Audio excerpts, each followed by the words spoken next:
Oke, sekarang kita akan membahas jawaban untuk soal yang pertama mengenai fungsi if sederhana. Di sini ada soal harga ayam per kilogram adalah 45.000 bagi pelanggan perusahaan dan 50.000 bagi masyarakat umum. Kemudian harga telur per rak itu adalah 30.000 bagi masyarakat umum dan 35.000 bagi pelanggan perusahaan. Pelanggan yang membayar dengan sistem tunai mendapatkan diskon sebesar 5% dari total harga, sedangkan pelanggan yang membayar dengan sistem kredit tidak mendapatkan diskon. Kita coba kerjakan untuk jumlah harga. Nah, jumlah harga di sini kita dapat dari hasil kali antara jumlah pembelian dengan harga satuan. Jadi karena di sini harga satuannya itu dibagi menjadi dua jenis, ada yang harga untuk perusahaan dan ada yang harga untuk masyarakat umum, maka kita gunakan fungsi if sama dengan jika pelanggan adalah perusahaan, maka kalau perusahaan harganya adalah 45.000. Sedangkan kalau masyarakat umum harganya adalah 50.000. Nah, ini kalau sampai di sini saja, maka yang akan keluar adalah 45.000 atau 50.000. Sedangkan yang ingin kita cari adalah jumlah harga. Berarti kita kalikan lagi dengan jumlah pembelian, seperti itu. Kita enter, kita klik 2 kali saja. Oke, kemudian kita ubah formatnya. Nah, seperti itu untuk menghitung jumlah pembelian daging. Kemudian untuk telur sama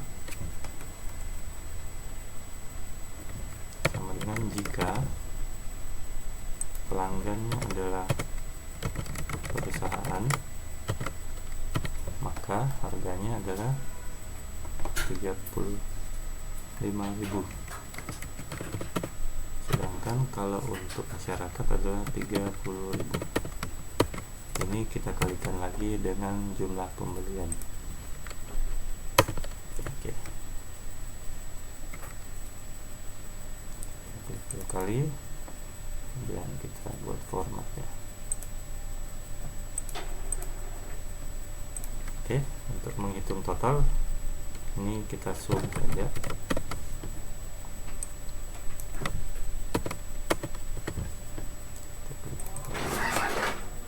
Oke, seperti itu. Sekarang untuk menghitung diskon.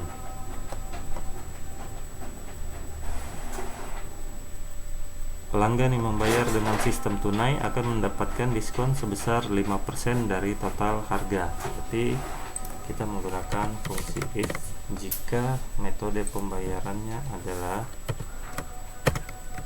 tunai, maka dia akan mendapatkan diskon sebesar 5%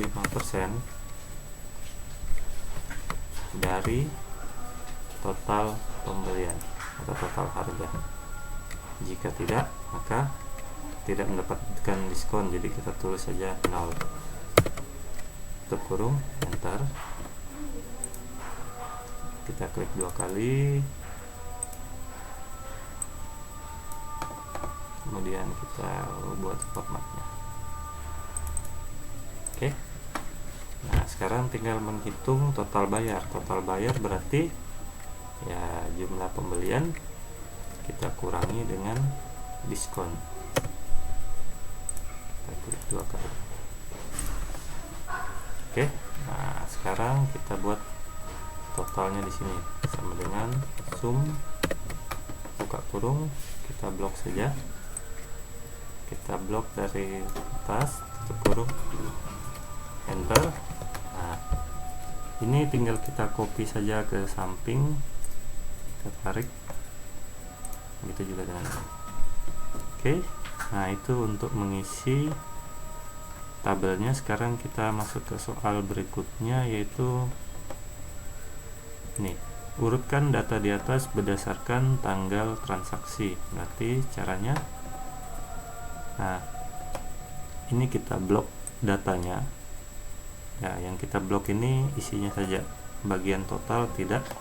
Kemudian kita masuk ke menu data, sortir.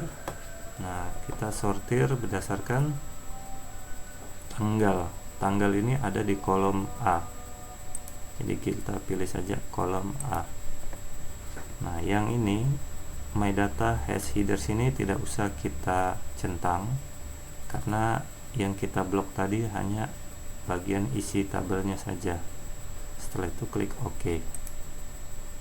Sekarang data sudah diurutkan. Lanjut ke soal yang berikutnya, yaitu jumlah pembelian daging ayam oleh pelanggan perusahaan. Jadi kita akan menghitung berapa total pembelian daging oleh pelanggan perusahaan. Jadi kita menggunakan di sini sum if, sama dengan sum if jika kategorinya adalah perusahaan,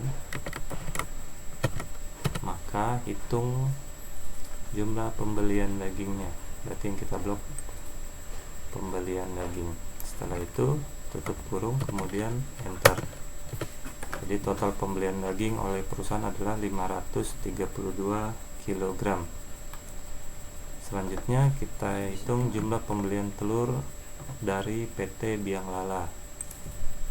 Kita menggunakan masih rumus yang sama, yaitu sum if sama dengan sum if buka kurung. Jadi kita akan cari di nama pembelinya. Nama pembelinya, jika nama pembeli adalah PT Biang Lala, kemudian titik koma, maka kita akan menjumlahkan jumlah pembelian telurnya. Oke, ingat jangan diblok sampai ke baris total. Setelah itu tutup kurung, enter. Sekarang kita akan menghitung rata-rata penjualan daging ayam selama bulan Maret. Gampang saja, berarti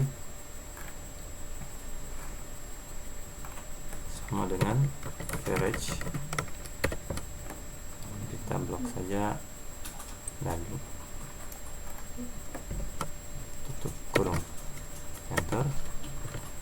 Nah, kemudian ini kita setting menjadi 2 digit saja. Oke, kemudian untuk menghitung total bayar secara kredit dari masyarakat umum, nah ini kita pakai fungsi sum if. Jadi, jika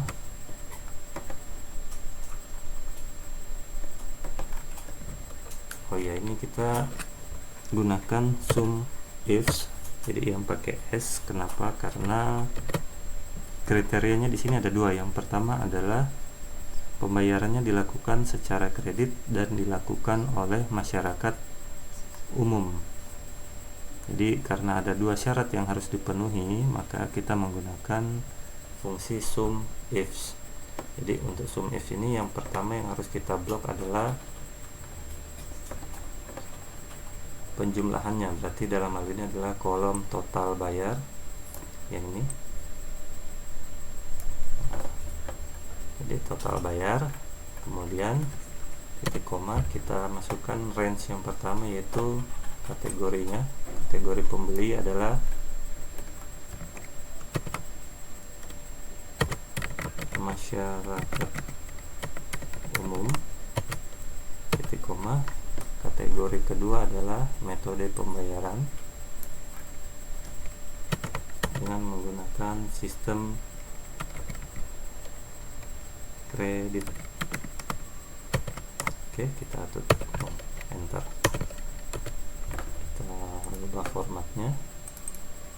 Dan terakhir adalah menghitung banyaknya transaksi selama bulan Maret. Berarti kita pakai rumus konta buka kurung, kita blok saja tanggal transaksinya karena di sini satu hari adalah satu transaksi. Oh tidak ya, oke, kita klik saja tutup kurung, enter. Jadi sehari ada selama sebulan ada 15 transaksi. Jadi demikian untuk jawaban soal latihan pertama. Mudah-mudahan kalau ada yang tidak jelas boleh ditanyakan.